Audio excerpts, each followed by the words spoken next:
हम zero order के लिए प्रूफ किए थे और फर्स्ट ऑर्डर के लिए भी, और उसके से रिलेटेड ग्राफिकल रिप्रेजेंटेशन भी बनाए थे। और आज हम लोग उसी से रिलेटेड क्या करेंगे, न्यूमेरिकल करेंगे। क्लियर है? जैसे कि यहाँ पर ध्यान दीजिएगा, कैलकुलेशन रिलेटेड टू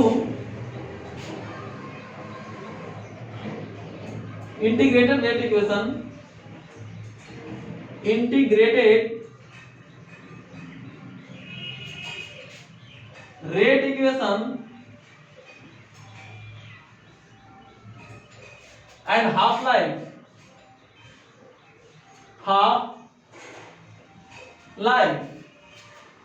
यानी इंटीग्रेटेड रेट इक्वेशन और हाफ लाइफ से रिलेटेड क्या करेंगे इस वीडियो में हम लोग कैलकुलेशन करेंगे। ठीक है, समझिएगा, क्योंकि यहां से न्यूमेरिकल आएगा ही आएगा बोर्ड में। ठीक है, इसलिए one of the most important topic है। क्लियर है? तो देखिएगा यहाँ पर हम आपको मान लेते हैं, बता रहे हैं एक रिएक्टेंट है, कन्वर्ट हो जाता है किसमें, प्रोडक्ट में। कोई रिएक्शन है जिसमें क्या होता है, रिएक्शन R जो है कन्वर्ट होता है किसमें, प्रोडक्ट में। तो आपको आना चाहिए रेट एक्सप्रेशन। रेट एक्सप्रेशन क्या होता है, rate is equal to minus dr by क्या, dt। ठीक है, अब हम लोग यहां पर पहले जीरो ऑर्डर की बात करेंगे। जीरो ऑर्डर की बात है तो रेट लॉ इक्वेशन क्या होता था, rate law equation, zero order के लिए रेट लॉ इक्वेशन क्या होता था, तो रेट इज इक्वल टू के क्या था, रेट कांस्टेंट था, इनटू कंसंट्रेशन ऑफ रिएक्टेंट का पावर क्या, जीरो। क्योंकि यहाँ पर किस ऑर्डर की बात किया जा रहा है, जीरो ऑर्डर की बात किया जा रहा है, तो जिस ऑर्डर की बात किया जाएगा उस पर पावर उतना ही होता है। ठीक है, तो रेट जो हो गया वो रेट कांस्टेंट के क्या हो जाएगा, बराबर हो जाएगा। ठीक है, ये फॉर्मूला नंबर यहाँ पर हो गया फर्स्ट और ये हो गया सेकेंड। ठीक है, फॉर्मूला नंबर थर्ड। अभी मैंने यहाँ पर ध्यान देंगे, रेट लॉ इक्वेशन कर लिए, तो इंटीग्रेटेड रेट इक्वेशन आना चाहिए। क्या होता था, जीरो ऑर्डर के लिए k is equal to R naught minus R divided by T. इसको कहेंगे इनिशियल कंसंट्रेशन, इसको कहेंगे फाइनल कंसंट्रेशन। ठीक है, फॉर्मूला नंबर 4, जीरो ऑर्डर के लिए हाफ लाइफ भी आना चाहिए। क्या होता है, T half is equal to R naught by 2k। Clear है? ये जीरो ऑर्डर के लिए क्या हो गया, हाफ लाइफ हो गया। अब यहां पर ध्यान देंगे फर्स्ट ऑर्डर के लिए, फर्स्ट ऑर्डर की बात करेंगे, तो फर्स्ट ऑर्डर की बात करेंगे तो बताइए सबसे पहला इसमें क्या होता है फॉर्मूला, यानी फॉर्मूला नंबर ये 4 था, चलिए इसको फॉर्मूला नंबर 5 लिखते हैं। क्या था, सबसे पहले बताइए rate law equation, rate law equation, rate law equation की बात करेंगे तो क्या था, रेट इज इक्वल टू के और कंसंट्रेशन ऑफ रिएक्टेंट का पावर क्या हो जाएगा, तो जो ऑर्डर रहेगा उस पर पावर उतना ही होगा। तो यहाँ पर कौन सा ऑर्डर की बात किया जा रहा है, फर्स्ट ऑर्डर की, सो पावर क्या हो जाएगा, 1। ठीक है, यहाँ पर ध्यान दीजिएगा formula number 6, integrated rate equation क्या होता था, हाफ फर्स्ट ऑर्डर के लिए, तो k इज इक्वल टू क्या था, 2.303 by t log initial concentration of reactant by final concentration of reactant. ठीक है, ये फॉर्मूला नंबर 6 हो गया। अब फॉर्मूला नंबर 7 क्या था, हाफ लाइफ। फर्स्ट ऑर्डर के लिए हाफ लाइफ क्या हो जाएगा, तो अभी मैंने बताया 0.693 बाई k। ठीक है, अब ये सब फॉर्मूला को हम एक जगह कर देंगे। अब इसे फॉर्मूला पर क्या करेंगे आपको न्यूमेरिकल बताया जाएगा। लेकिन उससे भी पहले यहाँ पर आप ध्यान दीजिए, तो यहाँ पर ध्यान दीजिए जीरो ऑर्डर के लिए जो रेट होता है, बताइए यहाँ पर ध्यान देंगे जीरो ऑर्डर के लिए जो रेट होता है क्या कंसंट्रेशन पर डिपेंड करता है क्या? नहीं, यहाँ पर कंसंट्रेशन है, कंसंट्रेशन यहाँ पर कितना भी ले लीजिए पावर क्या है, जीरो है। तो जीरो पावर कितनों पर भी अगर पावर जीरो कर देंगे उसका वैल्यू 1 कर देगा, यानी खत्म कर देगा। यानी जीरो ऑर्डर के लिए कंसंट्रेशन आप कितनों भी बढ़ा लीजिए रिएक्टेंट का, उसका रेट ना तो बढ़ेगा और ना ही घटेगा, ठीक है। और यहाँ पर ध्यान दीजिए फर्स्ट ऑर्डर के लिए हाफ लाइफ, फर्स्ट ऑर्डर के लिए हाफ लाइफ जो होता है रिएक्टेंट के कंसंट्रेशन पर इंडिपेंडेंट होता है, डिपेंड नहीं करता है। तो जीरो ऑर्डर की बात करेगा तो रेट यहाँ पर इंडिपेंडेंट होता है रिएक्टेंट के कंसंट्रेशन पर, और फर्स्ट ऑर्डर की बात करेगा तो यहाँ पर हाफ लाइफ जो होता है इंडिपेंडेंट होता है। क्लियर है? इसको हम पॉइंट में लिखवा देते हैं, नोट में यहाँ पर ध्यान दीजिएगा, लिख देते हैं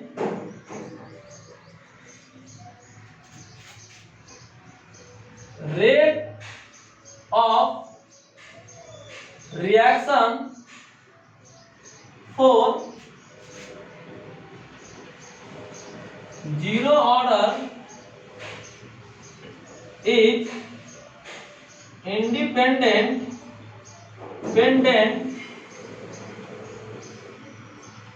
of concentration of reactant। क्या हो जाएगा? Concentration of reactant. इन नोट में point number 1, point number 2 note में ही है। हाफ लाइफ जो होता है फर्स्ट ऑर्डर के लिए, ये रिएक्टेंट के कंसंट्रेशन का क्या होता है? इंडिपेंडेंट होता है। तो यहाँ पर वो भी लिख देते हैं, half life of first order reaction is independent of the concentration of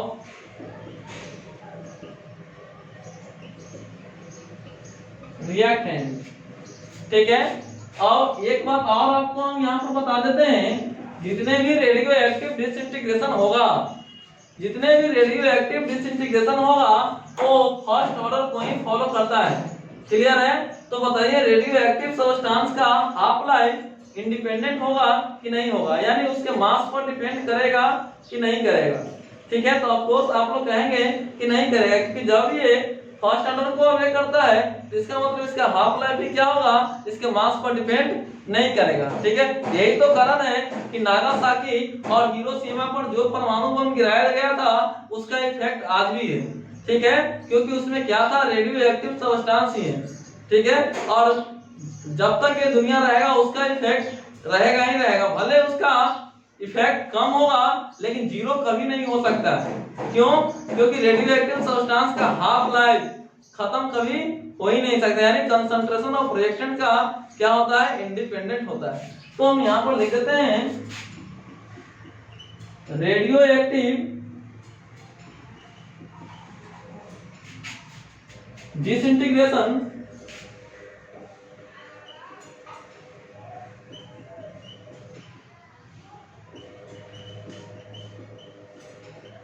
of a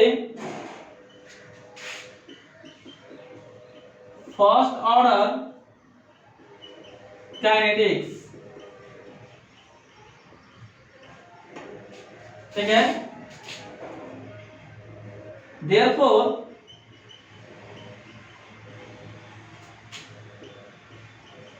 the radioactive substance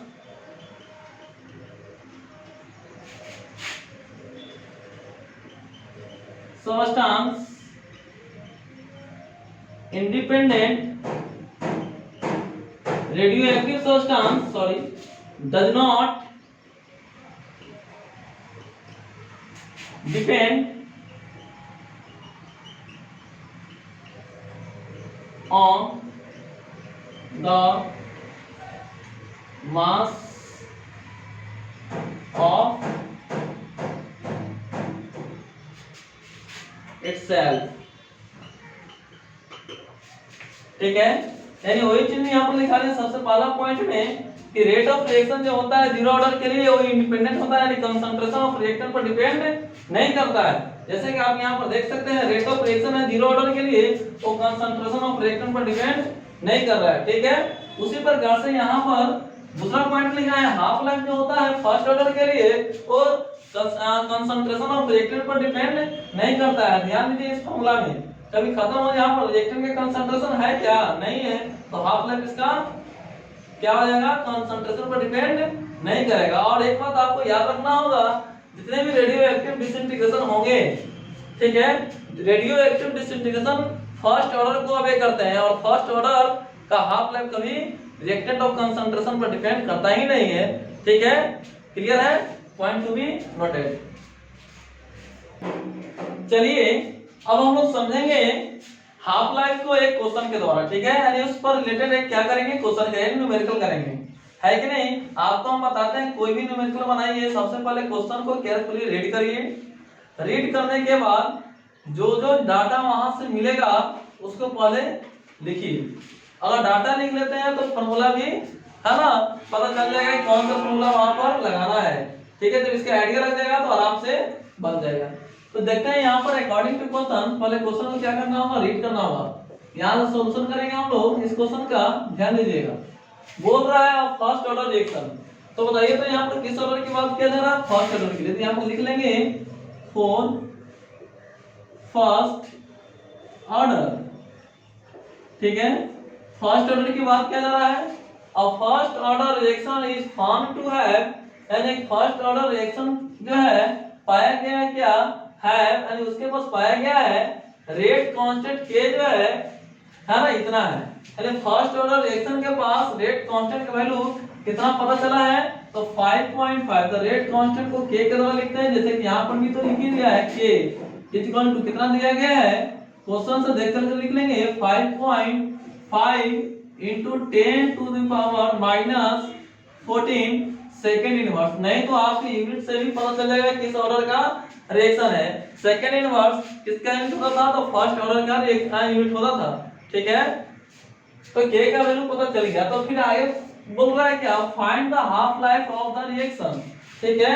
और रिएक्शन का आपको क्या करना है, हाफ लाइफ फाइंड करना है, ठीक है। चलिए फाइंड करते हैं, हाफ लाइफ ना फाइंड करना है। चलिए हाफ लाइफ फाइंड करते हैं।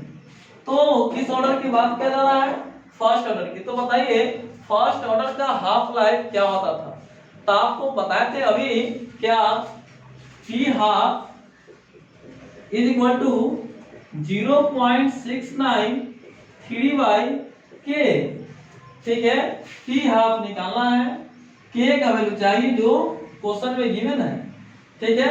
वैल्यू यहां से पुट करते हैं, तो वैल्यू पुट करेंगे तो यहाँ पर 0.693 डिवाइडेड बाई के, तो के का वैल्यू कितना है 5.5 इंटू 10 टू द पावर -14।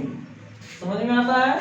अब इसको कैलकुलेट करेंगे, तो कैलकुलेट कैसे करेंगे यहाँ पर ध्यान देंगे, क्या हो जाएगा 0.693 बाई 5.5, ये 10 इनवर्स 14 ऊपर चला जाएगा तो 10 टू द पावर 14 बन जाएगा या नहीं बन जाएगा, पावर का साइन चेंज हो जाता है, क्लियर है। अब यहाँ से पॉइंट को हटाएंगे तो 3 जीरो नीचे आएगा, और यहाँ से पॉइंट हटाएंगे तो 1 जीरो ऊपर चला जाएगा, क्योंकि यहाँ पर 1 अंक के बाद पॉइंट है और यहाँ पे 3 अंक के बाद पॉइंट, इतना तो आता ही होगा। अब यहाँ पर 3 जीरो तो 3 जीरो कैंसिल करेंगे तो कितना हो जाएगा, तो यहाँ पर 14 जीरो 1 जीरो 15 जीरो है, 15 जीरो में से 3 जीरो को हटाएंगे तो कितना जीरो बचेगा, 12 जीरो बचेगा, यानी 693/55 इंटू 10 टू द पावर कितना हो जाएगा 12, ठीक है। अब इसको डिवाइड लगाएंगे, इसका वैल्यू आ जाएगा कितना 12.6 इंटू 10 टू द पावर 12, ठीक है। अगर इसको साइंटिफिक नोटेशन में लिखेंगे तो इसी को क्या लिख सकते हैं 1.26 इंटू 10 टू द पावर कितना हो जाएगा, 1 जीरो बढ़ जाएगा क्योंकि पॉइंट यहाँ पे आ गया है, तो 13 हो जाएगा। और यूनिट बताइए क्या हो जाएगा, तो यहाँ पर ध्यान दीजिएगा यूनिट सेकेंड इनवर्स में था और टाइम का यूनिट यहाँ पर निकालना है तो क्या हो जाएगा, सेकंड हो जाएगा। ठीक है, ये हो जाएगा आपका आंसर। जैसे कि यहाँ पर भी आपको पता है सेकंड इनवर्स यहाँ से ऊपर चलाएगा तो सेकंड हो जाएगा। क्लियर है, समझ में आया, नोट करिए। चलिए अब एक और हम लोग न्यूमेरिकल करते हैं। ये न्यूमेरिकल देखेंगे क्या है, क्वेश्चन पहले रीड करेंगे। बोल रहा है फर्स्ट ऑर्डर रिएक्शन, यानी किस ऑर्डर की बात किया जा रहा है, फर्स्ट ऑर्डर की ही बात किया जा रहा है। तो चलो यहां से हम लोग सॉल्यूशन करते हैं। फॉर फर्स्ट ऑर्डर, किस ऑर्डर की बात हो रही है, फर्स्ट ऑर्डर की। यहां पर लिख लेंगे, ज्यादा बेटर रहेगा। फर्स्ट ऑर्डर की बात हो रही है और इसके पास क्या क्या वैल्यू दिया गया है देखते हैं। अ फर्स्ट ऑर्डर रिएक्शन है, रेट कांस्टेंट का वैल्यू दिया गया है, कितना है, रेट कांस्टेंट का वैल्यू यानी k का वैल्यू गिवन है 1.15 इंटू 10 इनवर्स 3। ठीक है, सेकेंड इनवर्स। ओके, चलिए अब आगे हम लोग बढ़ेंगे। बोल रहा है how long will 5 gram this reactant take reduce to 3 gram. बोल रहा है कि 5 ग्राम, यहाँ पर ध्यान दीजिएगा, 5 ग्राम रिएक्टेंट को 3 ग्राम होने में कितना टाइम लगेगा ये बताना है। जैसे रिएक्टेंट का कंसंट्रेशन घटता है ना, तो शुरू में जो इसका कंसंट्रेशन है यानी मास दिया गया है कितना है, 5 ग्राम है। ठीक है, और 5 ग्राम से रिड्यूस करके कितना ग्राम हो गया है, 3 ग्राम। तो बताइए 5 ग्राम से रिड्यूस करके 3 ग्राम होने में कितना टाइम लगता है। ओके, तो यही हमको टाइम बताना है, हाफ लाइफ नहीं बताना है। 5 ग्राम से 3 ग्राम रिड्यूस करने में जो टाइम लगता है वो टाइम बताना है। यानी हम लोग को क्या बताना है, टाइम बताना है। ठीक है, और इसके लिए देखिए तो क्या दिया गया, शुरू का कंसंट्रेशन, इसको अलग कंसीडर करेंगे। ठीक है, तो शुरू का कंसंट्रेशन दिया गया है, यानी इनिशियल कंसंट्रेशन दिया गया है कितना, 5। ठीक है, यहाँ पर ग्राम में है, हम जानते हैं मास का यूनिट होता है ग्राम, कंसंट्रेशन का नहीं, लेकिन हम लोग यहाँ पर कंसंट्रेशन ही कंसीडर करेंगे। ठीक है, क्योंकि अगर यहाँ पर वॉल्यूम से डिवाइड, जितना वॉल्यूम से यहाँ पर डिवाइड करें उतना ही वॉल्यूम से यहाँ पर भी डिवाइड करना हो तो वो कट जाता है। ठीक है, क्लियर है, तो यहाँ पर उसको भी हम लोग क्या कंसीडर करेंगे, कंसंट्रेशन। ओके, तो यहाँ पर ध्यान दीजिए, इनिशियल कंसंट्रेशन दिया गया था 5 ग्राम, और 5 ग्राम से रिड्यूस करके कितना ग्राम हो जा रहा है, 3 ग्राम। तो कंसंट्रेशन ऑफ रिएक्टेंट कितना आ जा रहा है आफ्टर टाइम t के बाद, 3 ग्राम। ठीक है, तो बता देना है कि 5 ग्राम से 3 ग्राम रिड्यूस करने में कितना टाइम लगता है। तो हम लोग यहाँ पर बताइए तो कौन सा फॉर्मूला अप्लाई करेंगे। ठीक है, हाफ लाइफ का फॉर्मूला तो अप्लाई होगा नहीं, टाइम निकालना है। ठीक है, इसके लिए एक रेट कांस्टेंट का वैल्यू दिया गया, इनिशियल रेट रिएक्शन दिया गया और फाइनल कंसंट्रेशन दिया गया है। ठीक है, इनिशियल कंसंट्रेशन और फाइनल कंसंट्रेशन दिया गया है, तो इंटीग्रेटेड रेट इक्वेशन का फॉर्मूला अप्लाई करेंगे। तो फर्स्ट ऑर्डर के लिए क्या होता है, इंटीग्रेटेड रेट इक्वेशन आपको मैंने अभी बताया, k = 2.303 divided by t log r0 by क्या, r। ठीक है, k का वैल्यू दिया गया, टाइम पूछ रहा है, r0 का वैल्यू दिया गया, r दिया गया, यानी एक चीज नहीं दिया गया, बाकी सब दिया गया है। ठीक है, और जो नहीं दिया गया उसका वैल्यू निकालना है। तो टाइम निकालना है तो इसको मैं ऐसे लिख सकता हूँ, t = 2.303 divided by k log r0 by क्या हो जाएगा, r। क्लियर है, चलिए अब यहाँ वैल्यू को सब्स्टिट्यूट करेंगे। ठीक है, वैल्यू को सब्स्टिट्यूट करेंगे तो देखिए क्या नजर आएगा, 2.303 डिवाइडेड बाय k का वैल्यू कितना है, तो यहाँ पर दिया गया है तो 1.15 इंटू 10 इनवर्स कितना है, 10 इनवर्स 3। देखिए यहाँ पर वैल्यू बहुत होशियारी से रखना पड़ेगा, नहीं तो थोड़ा सा भी नजर हटा फिर दुर्घटना घट जाएगा। ठीक है, इसलिए आराम से वैल्यू को रखेंगे, कोई हड़बड़ाहट नहीं होनी चाहिए, है कि नहीं। फिर log R0 का वैल्यू गिवन है कितना है 5, ठीक है, डिवाइडेड बाय R का वैल्यू गिवन है कितना है 3। ग्राम यहाँ पर भी लिखते हैं, ग्राम यहाँ पर भी लिखते हैं, कैंसिल हो जाता है, इसलिए इसको कंसंट्रेशन ही कंसीडर किए हैं, ठीक है ना। चलिए अब यहाँ पर ध्यान दीजिए क्या हो जाएगा, अगर यहाँ से आप पॉइंट हटाते हैं तो यहाँ पर 3 जीरो आ जाएगा, और अगर यहाँ से पॉइंट हटाते हैं तो यहाँ 2 जीरो आ जाएगा, है कि नहीं। तो क्या हो जाएगा आप देखेंगे 10 टू द पावर 3 से 10 इनवर्स 3 यहाँ पर कैंसिल हो जाएगा, तो क्या बचेगा 2303 divided by 115 into 10 to the power क्या बचा हुआ है इंटू 10 टू द पावर 2 और लॉग इंटू यहाँ पर ही साइन है, और 5 में 3 से डिवाइड करिएगा तो वैल्यू आ जाएगा 1.667, ठीक है। अब यहाँ पर कैलकुलेशन करेंगे तो चलिए देखते हैं क्या हो जाएगा। अगर इतना में इतना से डिवाइड लगाएंगे तो वैल्यू आता है 4.44, ठीक है, क्लियर है। सॉरी इतना नहीं आएगा, अब एक मिनट रुकिएगा। 2303 divided by 115 into 10 to the power 2, अगर लॉग इतना का वैल्यू अगर निकालेंगे आपका वैल्यू आ जाएगा 0.2219, क्लियर है। चलिए अब यहां से लिखता हूं, ठीक है। चलिए ध्यान देंगे, अगर आप इसको क्या करेंगे, अगर गुणा भागा करेंगे तो नजारा नजर आएगा क्या, यहाँ पर ध्यान दीजिएगा 4 को यहाँ पर ध्यान देंगे 4.45, ठीक है, इसका वैल्यू आ जाएगा इतना।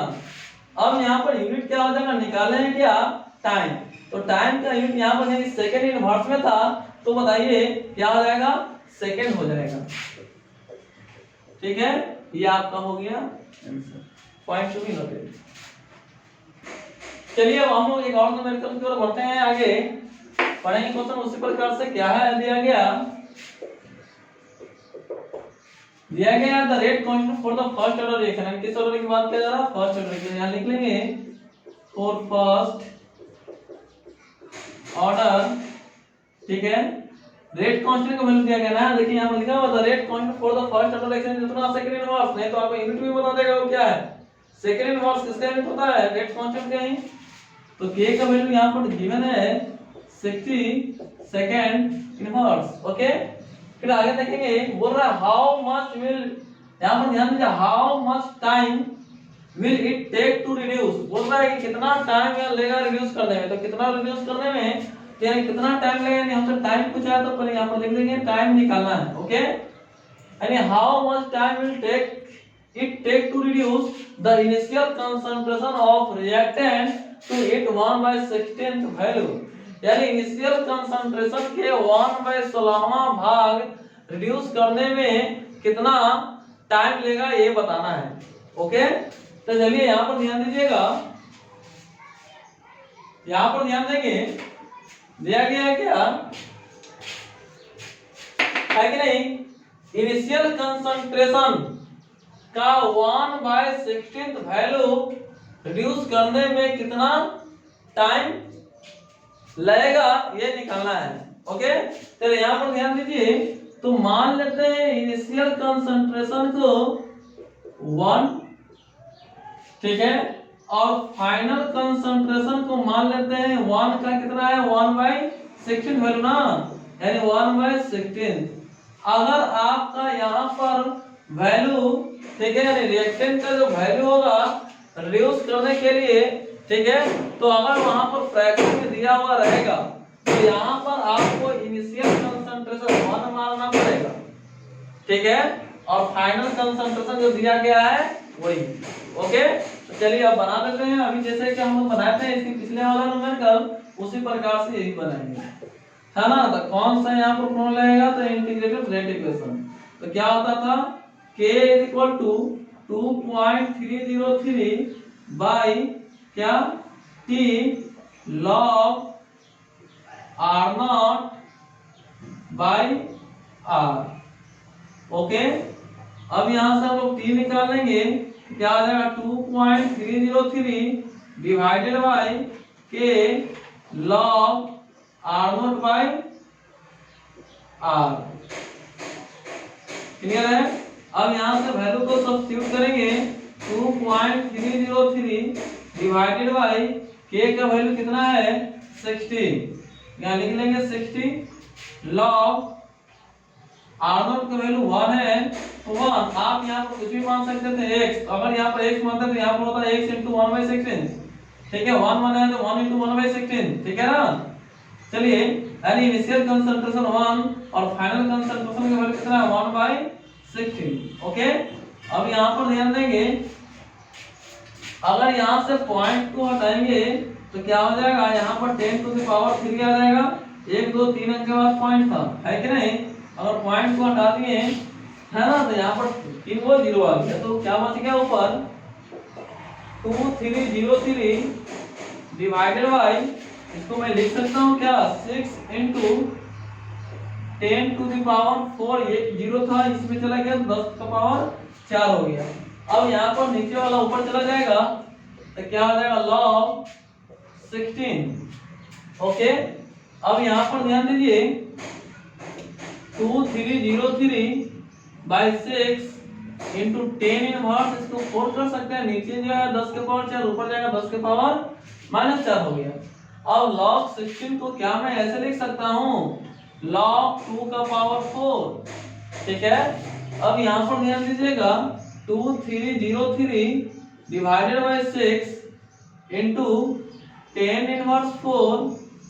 अब यहाँ पर ध्यान दीजिएगा log 1 पर पढ़ी होता है, तो हम पीछे भी बताए हैं, a का पावर b का जो पावर में होता है वो कहाँ आ जाता है मल्टीप्लाई में आ जाता है, तो b इंटू log a हो जाता है, ये log का एक प्रॉपर्टी होता है। तो यहाँ पर ही बताइए log a का पावर b जो पावर में होगा कहाँ आ जाएगा मल्टीप्लाई में आ जाएगा, तो 4 इंटू क्या हो जाएगा log 2, ठीक है।